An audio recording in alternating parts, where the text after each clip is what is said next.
You've seen this? Pretty interesting, right? I'm not exactly sure how I feel about it, except to say, I guess I'm leery of it.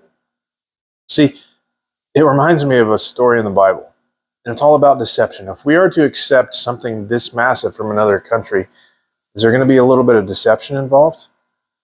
See, when Joshua was going into the promised land, they had conquered Ai, they had conquered Jericho, and they came up against another place, the Gibeonites. And these folks, instead of using warfare, they decided to be a little more cunning, use a little bit of trickery. And instead, what they did was they came to Joshua on this camel, and they had their wineskins were old and cracked. Their bread was moldy and crusty. And so they had convinced the Israelites that they'd come a great distance and they weren't really a threat to them, see, because they weren't nearby.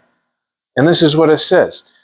This is them speaking to the Israelites. This bread of ours we took hot for our provision from our houses on the day we departed to come to you. But now look, it is dry and moldy. And these wineskins which we filled were new, and see how they are torn. And these, our garments and our sandals, have become old because of the very long journey. A little bit of trickery there.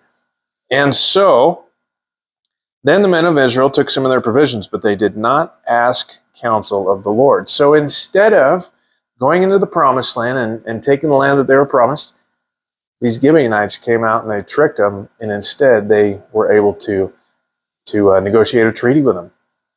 And so they didn't fulfill what God had called them to do because they were tricked and they didn't seek God in that case.